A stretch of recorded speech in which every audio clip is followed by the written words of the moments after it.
शाम के दौरान मैंने जाना, सुना, पढ़ा, इनकी पुस्तकें भी लाइब्रेरी हमारे हैं।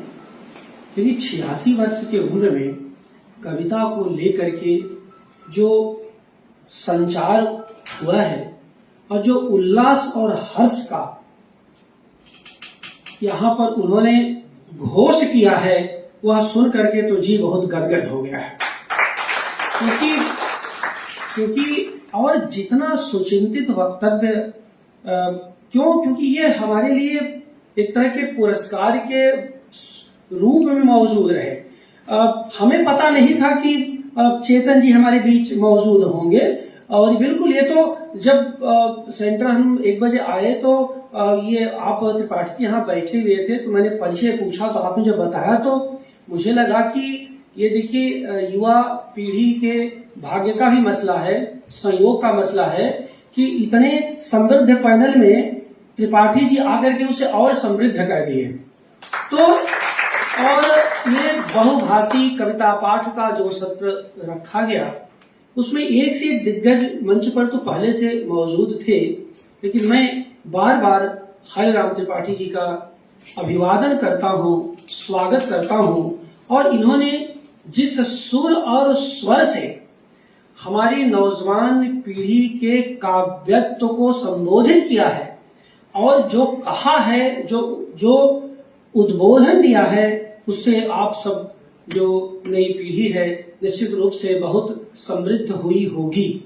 और कई बार तो इनके उत्साह को देख करके हमारे बच्चे थोड़ा लजा भी गए होंगे कि भाई क्या ऊर्जा है 86 उम्र में।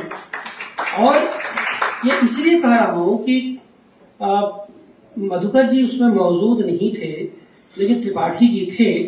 जब कार्यक्रम के संयोजक आर्यपुत्र दीपक अपनी पीड़ा को व्यक्त कर रहे थे, और वह पीड़ा इसलिए व्यक्त कर रहे थे कि जब मैं यहाँ पर केंद्र में 1 बजे आया और देखा कि इनके अलावा कोई नहीं था, तो मैंने इनको बहुत डांटा। मैंने कहा कि भाई तुम कवियों की एक बड़ी फौज खड़ा कर रहे हो, क्या वो कविता पाठ के समय ही मंच पर पहुंचेंगे? और अगर ऐसा है तो इन कवियों को कल से ही अपनी सूची से बेदखल कर दो। क्यों? क्योंकि जब आप कार्यक्रम कर रहे हैं तो कम से कम जो आपने नई पीढ़ी को जो मंच दिया है, उसकी जिम्मेदारी बनती थी कि आपके साथ वो खड़ी हो।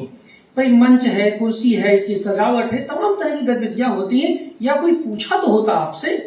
तो जाहिर सी बात है कि मेरी गुस्सा इन पर थी, इन्होंने अपने गुस्सा का विस्फोट कर दिया, तो जरूरी था। लेकिन उसमें क्योंकि मेरी भी पीड़ा थी कि भाई यही नहीं, कहीं भी इस देश में धरती पर कभी भी कोई कार्यक्रम में अगर आपको बुलाया जा रहा और आप उसके इनर मेंबर्स हैं, उसके आंतरिक सदस्य हैं, तो आपकी जिम्मेदारी बन, ऐसा न हो कि भाई वो तो त्रिपाठी जी, मिश्र जी, सरफराज जी जो लोग व्यस्त लोग हैं और उनके लिए शोभा देता, आपके लिए शोभा थोड़ी देता। आप आएंगे आधे घंटे पहले, 1 घंटे पहले कार्यक्रम में, सीखेंगे, जानेंगे, लोगों से मिलेंगे। अब ये दोनों विद्वान तो अभी थोड़ी देर में यहाँ से निकल जाएंगे, कब आपका परिचय होगा, कब इनके साथ फोटो खिंचवाएंगे, कब इनका मोबाइल लेंगे, कब इनके बारे में जानेंगे। तो यह जो इस तरह के साहित्यिक आयोजन होते हैं, यह केवल कविता पाठ ही नहीं करने की अनुमति देते या अवसर देते, ये आपके भीतर साहित्य का संस्कार भी देते हैं, साहित्य का बीज बोते हैं, और वह बीज बगैर संस्कार के अंकुरित नहीं हो सकता। एक बात जान लीजिए, आप में प्रतिभा चाहे जितनी बड़ी हो, कविता या साहित्य की, अगर वह संस्कार बद्ध नहीं हुई तो उसे बिखरने में बहुत समय नहीं लगेगा, वो अराजकता का शिकार हो जाएगी। इसलिए अगर अराजक की जगह आप राजक होना चाहते हैं, संस्कृतिबद्ध होकर के अपनी दिशा तय करना चाहते हैं, भाषा का, शब्द का, वाक्य का संस्कार सीखना चाहते हैं, तो उसे लोक व्यवहार में भी उतारना होगा और आपको व्यवहारिक धरातल पर भी कवि के कर्म से जुड़ना होगा। देखिए, केवल ऐसा ही नहीं है कि आप कुछ पंक्तियां, हम सब कोई पंक्तियां रट के आए यहाँ सुना दें, कुछ लिख के लाए यहाँ बता दें। कवि की एक बड़ी जिम्मेदारी होती है, जिसको हमारे शास्त्रों में बहुतों ने कहा है, न स शब्दो न तद्वाच्यम न स न्यायो न स कला जायते यज्ञ काव्यंगमहो भारो महान कवे। भारो महान कवे। अरे कवियों, तुम्हारी बड़ी जिम्मेदारी है न स शब्दो न तदवाच्यम न स न्यायो न स कला, उसमें कला भी है, न्याय भी है। जायते यन्न काव्यांगम हो, तुम्हारे मैंने ऐसी कोई ज्ञान नहीं, ऐसे कोई शब्द नहीं, ऐसा कोई व्यवहार नहीं जो कविता का अंग न बनता हो। तो उसमें भी एक आपका आचरण और व्यवहार शामिल होता है। इसी नाते कहा गया है कि अपारे काव्य संसारे कविरेवः प्रजापति, यथास्मे रोचते विश्वम तथेकम परिवर्तते। जैसा रुचिकर लगता है वैसा बदल देता है। क्यों ऐसा कहा गया है? और आज यहाँ से नहीं, ऋग्वेद से लेकर के उपनिषदों से होते हुए, ईशावास्योपनिषद से होते हुए हरिनाम त्रिपाठी और मधुकर मिश्र तक ये परंपरा चली आई है। और वो परंपरा आगे बढ़ करके सर्फराज के नक्शा से होते हुए, कुमार मंगलम जैसे युवा पीढ़ी से होते हुए और आगे आप तक पहुंच आई है। ये कविता की परंपरा है कि आप इन सब चीजों को हमको समझना होगा। और ये सब संगोष्ठियां आपको यही संस्कार देने के लिए, आपके भीतर संस्कार का बीज बोने के लिए आयोजित की जाती हैं। मानस पत्रिका ने यह बीड़ा उठाया है। मानस के संपादक आर्यपुर दीपक जो केंद्र के शोधार्थी हैं, लेकिन इस कार्यक्रम में संपूर्ण रूप से संयोजक की भूमिका में ये थे। हम लोगों से उसका कोई लेना देना नहीं था, न किसी को टेलीफोन करना था, न किसी को बुलाना, न किसी को कार्ड भेजना था। केंद्र ने केवल स्थान दिया था, बाकी संयोजन आर्यपुत्र दीपक ने आपसे मिलकर किया था। इसलिए यह आयोजन पूरी तरह से छात्रों के द्वारा, छात्रों से छात्रों के लिए था। और इस सभागार में आप छात्रों से यह पूरा का पूरा सभागार भरा हुआ है। कविता सुनने के लिए, कविता पर सुनने के लिए आप सब आए हुए हैं। इसलिए एक बार आप सब के बीच जो कवि के रूप में यहाँ पर आमंत्रित है, उन सब का मैं इस कार्यक्रम के अध्यक्ष के नाते एक बार स्वागत करता हूँ और आपके कवि रूप का अभिनंदन करता हूँ। यह जो बीज है, इसी में से वृक्ष को बनना है, इसका विकास होना है। अब जहां तक देखिए, कविता समय तो बहुत बोलने का अवसर नहीं है और इस पर हम 5 मिनट में बात समाप्त करेंगे। विषय की बात थी तो ये लगा भाई कि क्या विषय हमसे पूछा मानस पत्रिका के संपादक, विषय क्या रखा जाए? मेरा कविता का समय रख दो। देखिए, कविता अपने समय में हो करके समय के पार जाती है। कविता अपने समय का महज चित्रण नहीं होती, वो आने वाले समय की दिशा सूचक भी होती है, उसकी आहट लेती है। जैसे सरफराज जी यहाँ बैठे हैं, भूगोल के बड़े विद्वान हैं। कविता नक्शे में नहीं होती, कविता नक्शे के बाहर होती है। और वही कविता वास्तविक कविता होती है। नक्शे तो विभाजित करते हैं।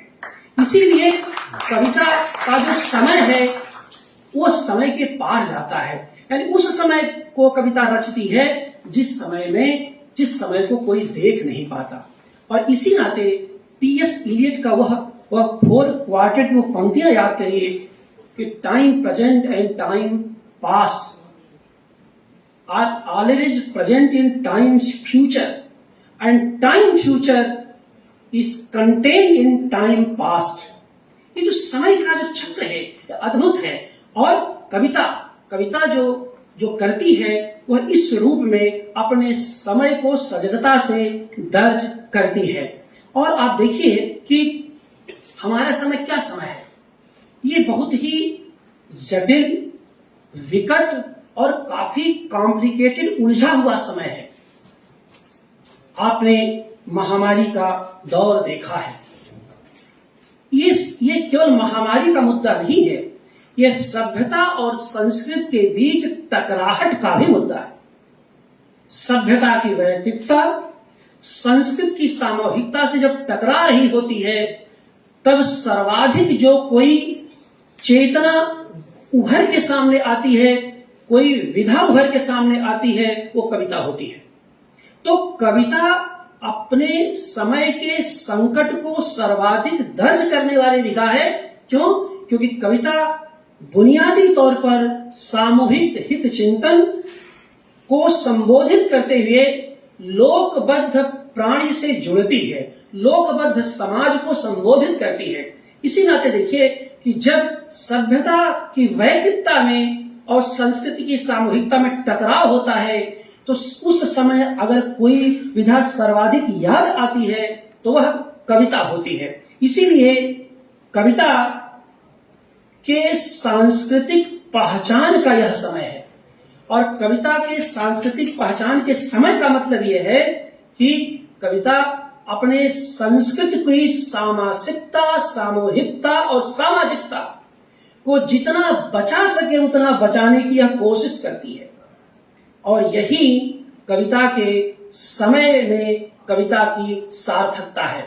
कविता का भी अपना समय है और उसकी अपनी सार्थकता भी है। एक तो ये स्थिति रही है। दूसरी बात यह है कि हमारे समय की घटनाएं, वस्तु स्थितियां और आहटें आने वाले वस्तु स्थितियों और घटनाओं से जब जुड़ती हैं, जिस विधा में जुड़ती हैं, वह असल में कविता की विधा होती है। और इसी नाते अगर आप देखेंगे कि कविता में संवाद होता है, केवल वर्णन नहीं होता। यानी कविता अपने समय के भीतर रह करके आने वाले समय से संवाद करती है। और कविता वही सार्थक होती, जैसा कि त्रिपाठी जी कह रहे थे, जो संवादी होती है, केवल चित्रात्मक नहीं होती, केवल वर्णनात्मक नहीं होती। इस नाते क्योंकि कविता को समय को अतिक्रांत करना ही होगा, उस छुपे समय के भीतर उस छुपे हुए संस्कृतियों को समझना होगा, मानवीय मूल्यों को समझना होगा, जो सत्ताओं के दबाव से, अपने तमाम तरह की विसंगतियों के दबाव से जो सामान्य प्राणी देख नहीं पा रहा है। तो ये चीजें आप देखते हैं। और इसी नाते देखिए, कविता में स्मृति की बहुत बड़ी भूमिका होती है। स्मृति विहीन कविता का कोई भविष्य नहीं होता, क्योंकि कविता स्मृति से जुड़ने का मतलब अपनी परंपरा से जुड़ती है, अपनी सामूहिकता से जुड़ती है और अपनी विरासत से जुड़ती है। और इसी नाते देखिए कि जितना ही बड़ा कवि होता है, उतनी ही बड़ी परंपरा की गतिशील पहचान उसके भीतर मौजूद होती है, उतनी गहरी स्मृतियां उसके काव्यत्व के भीतर से आलोकित होती हैं। इसका बहुत सुंदर उदाहरण अभिज्ञान शाकुंतलम में कालिदास ने लिखा है। जब वो दुष्यंत के मन का वर्णन कर रहे होते हैं, जो कहते हैं गच्छति पुरः शरीरम धावति पश्चात संसुत चेतः चीनांशुकमिव केतोः प्रतिवातम नीयमानस्य। जब वो कहते हैं कि दुष्यंत ने शकुंतला को देखा और कर्ण ऋषि के आश्रम से लौट रहे होते हैं, लेकिन मन तो उनका शकुंतला में लगा रहता है। रथ की पताका फहरा रही है, तेजी से अपने पीछे अपने घर की तरफ भाग रहे हैं, लेकिन जितनी तेजी से भाग रहे हैं उतनी तेजी से मन शकुंतला को याद कर रहा है। और शकुंतला को याद करने का मतलब सोचिए, कालिदास की ये सामान्यता, इस पर लोगों का ध्यान नहीं जाता। शकुंतला को याद करने का मतलब शकुंतला से महज स्मृति में प्रेम करना नहीं है, भविष्य में शकुंतला के साथ उनका क्या संबंध होगा उसकी कल्पना है। नयनों का नयनों से गोपन प्रिय संभाषण, पलकों से पलकों का प्रथमोत्थान मिलन। जब राम की शक्ति पूजा में निराला लिखते हैं तो प्रथम दृष्टि जो नयनों का, उसमें दोनों केवल यही नहीं कि हम प्रेम में अझुरा गए हैं या प्रेम हो गया है।